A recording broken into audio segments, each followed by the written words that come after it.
ദൈവപുത്രന്റെ വായിൽ നിന്ന് വീഴുന്ന വാക്കുകൾ കേൾക്കാൻ, ആ സന്ദേശത്തെ സ്വീകരിക്കുവാൻ, എന്റെ ഭാഷയിൽ പറഞ്ഞാൽ ന്യായപ്രമാണം അരച്ചു കലക്കി കുടിച്ചു പഠിച്ചെങ്കിലും ന്യായപ്രമാണത്തിന്റെ പൂർണ്ണതയാകുന്നവന്റെ അധരത്തിൽ നിന്ന് വീഴുന്ന വാക്കുകളെ കേൾക്കാൻ അർദ്ധരാത്രിയിലും പരീക്ഷന്മാർ അവന്റെ അടുക്കൽ വരുമായിരുന്നു. സമയം വന്നപ്പോൾ എന്റെ പരിശുദ്ധനെ ഞാൻ ദ്രവത്വം കാണാൻ സമ്മതിക്കുകയില്ലെന്നുള്ള വാഗ്ദത്തം നിറവേറാൻ ആ കൂട്ടത്തിനകത്ത് ഒരു അരിമത്യേല മന്ത്രിയെയും ഒരു നിക്കോദിമോസിനെയും തമ്പുരാൻ ഒരുക്കി. അധികാര കേന്ദ്രങ്ങളിൽ നിന്ന് അധികാരപത്രങ്ങൾ കൈക്കലാക്കി യേശു കർത്താവിനെ വെള്ള തുണിക്കകത്ത് കെട്ടി താഴെയിറക്കി സുഗന്ധദ്രവ്യങ്ങൾ പൂശി ആരെയും ഇന്ന് വരെ വെച്ചിട്ടില്ലാത്ത, ആരെയും അടക്കിയിട്ടില്ലാത്ത, കല്ലിനകത്ത് വെട്ടിത്തീർത്ത മനോഹരമായ പൂന്തോട്ടത്തിനകത്തുള്ള ഏറ്റവും മനോഹരമായ ഒരു കല്ലറയിൽ, പഞ്ചായത്ത് പ്രസിഡന്റിന്റെ കല്ലറയിലല്ല, ഏതോ ഒരു സാധാരണക്കാരന്റെ ഖബറിലല്ല, ആരെയൊക്കെയോ അടക്കിയ ഏതെങ്കിലും ഒരു കുഴിയിലല്ല, അരിമത്യേല മന്ത്രിയായ ജോസഫിന്റെ കല്ലറയിൽ രാജാതി രാജാവിനെ, കർത്താതി കർത്താവിനെ, ദേവാതി ദേവനെ, അവന്റെ ശരീരത്തെ അവർ കൊണ്ടുവച്ചു. അന്ന് പറഞ്ഞു ഒരു കൂട്ടം ആൾക്കാർ പ്രമാണിമാരോട്, ഇങ്ങനെ തന്നെയാ ബൈബിളിൽ എഴുതിയിരിക്കുന്ന, ആ ചതിയൻ ജീവിച്ചിരുന്നപ്പോൾ പറഞ്ഞു അവൻ 3-ാം ദിവസം ഉയർക്കുമെന്ന്. അവൻ പറഞ്ഞത് നടക്കാതിരിക്കാൻ എന്തായാലും നമ്മുടെ ഗൂഢാലോചനയും നമ്മുടെ പദ്ധതികളും നടന്നു എന്ന സന്തോഷത്തിൽ യേശു കർത്താവിനെ കല്ലറയിൽ അടക്കി കല്ലറവാതിക്കൽ പലര് ചേർന്ന് കല്ല് ഉരുട്ടി വെച്ചു.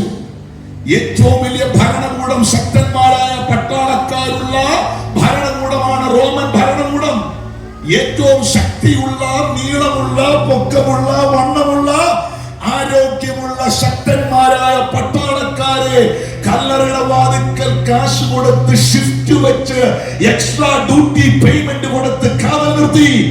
റോമൻ ഗവൺമെന്റിന്റെ ചെങ്ങലയിട്ട് കല്ലറ ക്രോസ് ചെയ്തു. ഒരു കാരണവശാലും അവൻ ഉയർക്കരുത്, ഒരു കാരണവശാലും അവൻ രക്ഷപ്പെട്ട് പുറത്തു പോകരുത് എന്ന ഒറ്റയാഗ്രഹത്തിൽ.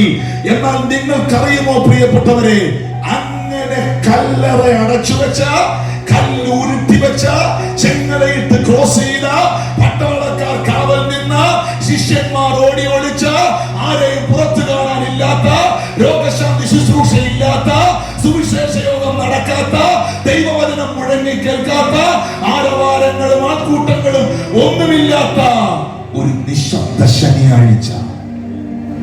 യഹൂദന്മാരെ പേടിച്ച് ശിഷ്യന്മാർ വാതിൽ അടച്ചിരുന്നെന്നാണ് എഴുതിയിരിക്കുന്നത്.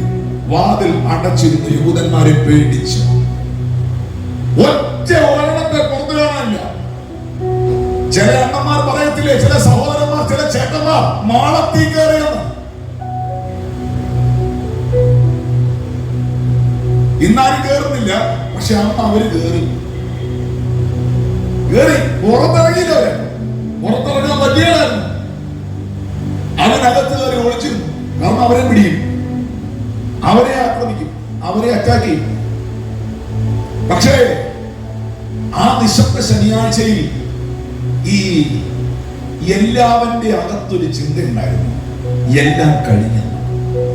ഈ എനിക്ക് ദൈവത്തിന്റെ പ്രവൃത്തികളെക്കാൾ ഭയം ദൈവത്തിന്റെ നിശബ്ദതയാണ്. മനസ്സിലായില്ലേ? മനസ്സിലാക്കി തരാം. എന്റെ മെസ്സേജ് ആണല്ലോ, എനിക്ക് പ്രധാനപ്പെട്ട ഭാഗത്തിലേക്ക് വരണം. എന്റെ നിങ്ങളുടെ ജീവിതത്തിൽ ദൈവം തമ്പുരാൻ ക്വയറ്റായി നിൽക്കുന്നു, അവൻ പ്രവർത്തിക്കുന്നില്ല എന്ന് നിങ്ങൾക്ക് തോന്നുന്ന ഏതെങ്കിലും ഒരു മൂവ്മെന്റ് ഉണ്ടെങ്കിൽ, കടല് പുറകോട്ട് വലിഞ്ഞങ്ങ് പോകുന്നത് നിനക്ക് കക്കാവരക്കി കളിക്കാനല്ല, സുനാമി വരുന്നുണ്ട്.